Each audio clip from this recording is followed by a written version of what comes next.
A solitary man who possesses a volatile power meets and befriends a terminally ill woman who teaches him that he's deserving of love. In a country home, Kathy realizes she's going into labor, so she heads outside and calls out to her husband, Philip Furlong. Due to the intense pain, the pregnant woman falls to the ground. Seconds later, the green grass around her immediately wilts and withers. Later, the husband drives down the isolated road to the hospital. For generations, each male Furlong spontaneously discovers an inborn quirky ability. Decades ago, Philip's father Charlie learned that he turns blind for 37 minutes every time he thinks about lovemaking after he unintentionally witnessed his parents doing the deed. The inherited condition caused problems for Charlie well into adulthood, such as during his wedding night with Charlotte. Just before they consummated the marriage, the man turned blind and stumbled over a piece of luggage. When Philip was a child, he discovered that whenever he got frightened, it'd knock out anything electrical nearby. In the present, as the anxious father-to-be reassures Kathy, the car's electrical circuitry stops working, stranding the couple in the middle of the road and nowhere near a hospital. With no choice, Philip joins his wife in the back seat and delivers the baby himself. Unfortunately, the woman passes away during childbirth, but the man remembers she wanted to name the baby James if it was a boy. 10 years later, James approaches his grandfather Charlie's casket and sees that he was blind when he perished. The old man saw a women's undergarment advertisement while driving his car, so he lost his vision and crashed into a tree. After her husband and daughter-in-law's tragic deaths, Charlotte took it upon herself to warn James about the Furlong condition, which she believes is a curse. To keep a close eye on her grandson, she moves in and homeschools the boy. Despite his grandmother's warnings, the child wonders what his ability could be. One night, he walks into a wall, hoping he phases through solid objects. In the kitchen, he attempts to lift Charlotte to see if he has super strength. Days later, he dons a homemade superhero costume before riding his bike along a dirt road, testing for the ability to fly. Instead of soaring into the air, James shoots forward and falls to the ground.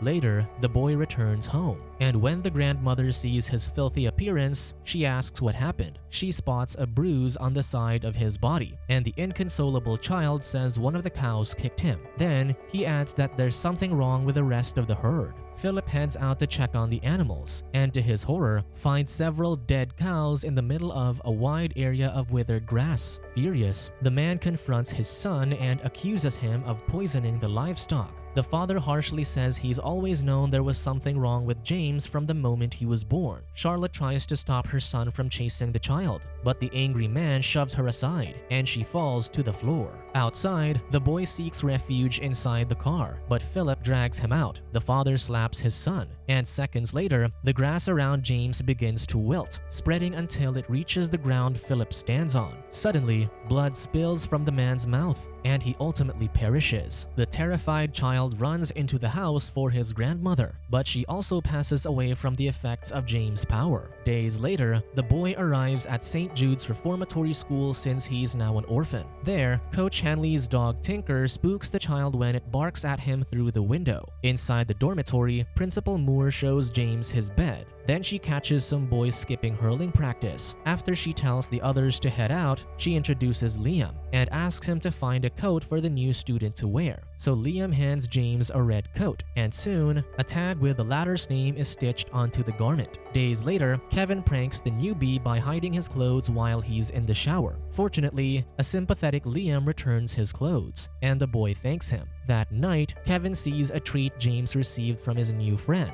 so he tosses it out the window and orders the new student to retrieve it. So the scared child scales the side of the building using the downspout. However, when he reaches the ground, Tinker sees and chases him. The next day, Principal Moore informs the students that the coach's dog perished last night. Because she sees Kevin snickering, the woman immediately suspects him and tells him to head to her office. That afternoon, Kevin and the other bullies corner James in the locker room because they received blame for Tinker's death instead of him. The older student grabs a hurling stick and hits the frightened child. Liam tries to intervene, but the bully orders him to stay out of their business. As the teen readies the hurling stick to deliver another blow, blood spills from his mouth, to the other students' confusion. Moments later, everyone in the room suffers the same symptom and ultimately passes away. Horrified by what he'd done, James runs out of the building. Outside, he sees Liam, who survived the incident by fleeing the room. He experiences the same effects as the others to a lesser degree, and he sits by a tree and weakly asks his friend for help.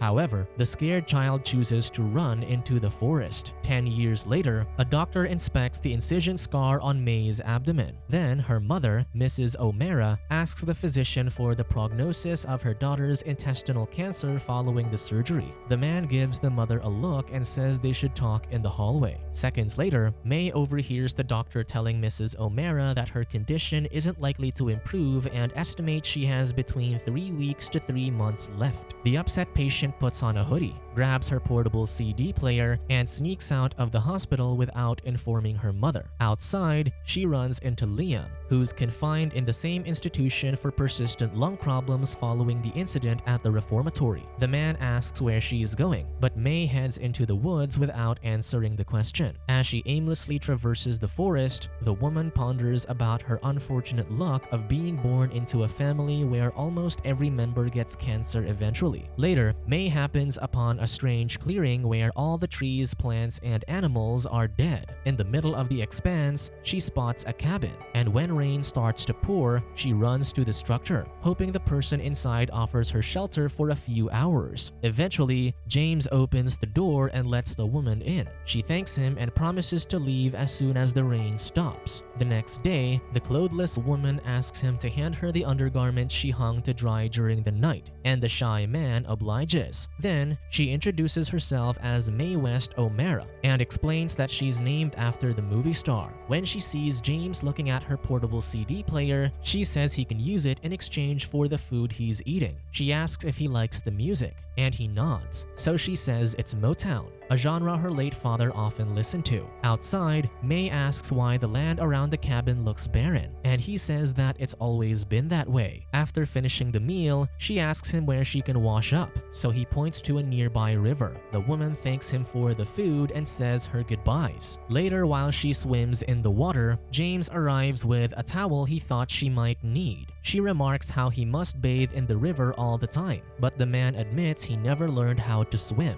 Eventually, May tells him about her condition and the poor prognosis. When he learns that she too inherited something unfavorable from her father's side of the family, he sympathizes with her situation. Later, she says it's time for her to return to the hospital, prompting the saddened man to walk back to the cabin alone. Meanwhile, Liam and other patients call May's name by the forest's edge. In the hospital, Mrs. O'Mara tearfully tells a cop that she believes her daughter ran away because she overheard the conversation with the doctor. The police officer suggests she go home and get some rest, but the woman's determined to stay. Moments later, Liam enters the room to tell the authorities which direction May went. In the cabin, James sees that the patient left her CD player, so he runs out to catch up to her. In his hurry, he trips and rolls down a hill and hits his head on a rock. Suddenly, the trees and plants nearby wither and die. Having heard him calling her name, May retraces her steps and finds the unconscious man covered in leaves. He hands her the CD player, and when she sees his head injury, she helps him up and they walk back towards the cabin. Concurrently, the patient's mother and the police search the woods. The daughter hears the woman's voice, but instead of answering, she and James hide behind a rock. He asks why she chose to stay with him, and she says she couldn't leave him in his condition. While waiting for the search party to leave, May lays her head on the man's shoulder. That night, James tells the woman that she should have left a long time ago, so she reminds him that he chased after her. Eventually, he tells her how people have been dying around him his whole life. Each time, he senses the feeling welling up inside him, and although he tries to stop it, it still happens. He blames himself for what happened at the reformatory, and even though his friend Liam called out to him, he ran to the woods. He recalls getting lost in the forest for days, and in his hunger, consuming wild berries which made him sick.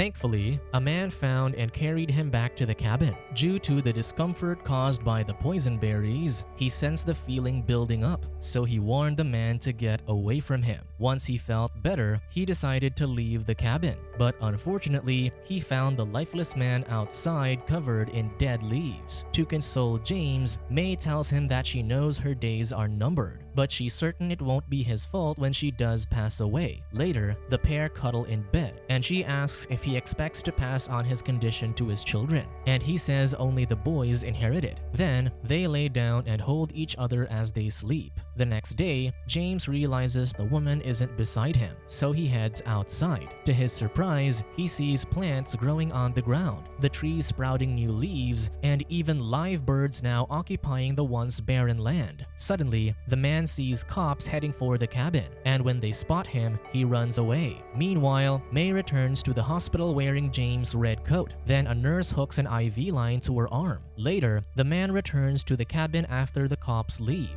But because he wants to show his new friend what happened last night, he takes a fresh cutting from a tree and makes his way to the hospital. Concurrently, the cop asks the patient if she ran across a man living in a cabin in the forest, so she lies and says no. In the hallway, Liam overhears the officers mention a man in the woods and wonders if it was James. Minutes later, Mrs. O'Mara leaves her daughter's room to get some food. Then, Liam enters and sees the red coat on the bed. He checks the tag and sees James' name, proving that May found the person who permanently damaged his lungs. He says her new friend ruined his life, but when she argues that James isn't a monster, Liam aggressively grabs her arm and insists that he's the only one who protects and loves her. Suddenly, the mother returns, prompting the male patient to leave. Liam chases after the cops and screams that May met the person responsible for what happened at the reformatory. However, the men don't believe his ravings, and they take him back inside, where the medical staff sedates him. Outside the hospital, James waits for nightfall before attempting to sneak into the building. That evening, Mrs. O'Mara prepares to head home, and on her way out, the doctor informs her that their recent test results show May's cancer going into remission, much to her delight. Meanwhile, James skulks through the hospital, and he accidentally enters Liam's room. However, the disoriented patient falls off the bed when he tries going after the man. Because he doesn't know where May's room is, James asks a blind boy, who tells him to head 2 floors up. Finally, he finds the woman and gently shakes her awake. She hugs him and apologizes for leaving without saying goodbye, and reasons that she didn't want him to see her die. Then, James shows her the tree cutting and says she made the living things around the cabin better. She says she can't take credit for it, but she's happy it'll be prettier there now. The man thinks it's sad that there won't be anyone there to see it, so May asks if he isn't returning to the woods. He's unsure, so she explains that he doesn't belong in the forest to live all alone for the rest of his life. The man says he shouldn't be anywhere near her, so the woman assures her he won't hurt anyone as long as they're together. May places the tree cutting on the side table, and they lay down on the bed and eventually make love. After the deed, a leaf sprouts from the cutting, and all over the hospital, patients miraculously heal from their ailments. May showing James that he's capable of giving and receiving love positively changes his power's effect, and if he experiences happiness, he can change the world for the better. Meanwhile, Liam regains consciousness, so he takes a pair of scissors and triggers the fire alarm. As the blaring noise alerts everyone, the nurses order the patients to urgently but carefully vacate the building. One boy with a leg cast tells the medical staff he can't walk, but when the nurse returns with a wheelchair, she's surprised to see the child running around. Concurrently, May tells the scared man they must leave, and she assures that no one will hurt him. In the busy stairwell, Liam realizes he no longer needs the oxygen tank because his breathing's normal. Then, he stops James and confronts him for what he did when they were kids. The vengeful patient tries to grab him, but he falls to the floor, allowing the man to escape. However, Liam catches up to James outside the building, and he stabs him in the abdomen with the scissors. The distress triggers the man's destructive powers, so the grass and trees around him quickly wither. May appears and sees that he's hurt, but he warns her to stay away from him, afraid he might indirectly kill her. So James stumbles to the nearby lake and intentionally falls in despite not knowing how to swim. To save the man, the patient dives into the water and kisses him. However, before she can pull him back to the surface, James James passes away and sinks to the bottom of the lake. The final tender moment between the couple reverses the destructive effects earlier, and the grass and trees regain their vibrant green color. 6 years later, May finishes recounting her and James' love story to their daughter, Diana Ross O'Mara Furlong. When the girl asks if she'll cause the leaves to die too, the woman assures the child that she only inherited the best things about her father. Subscribe to watch more videos like this, turn on notifications and leave a like to help the channel out. Thank you for watching.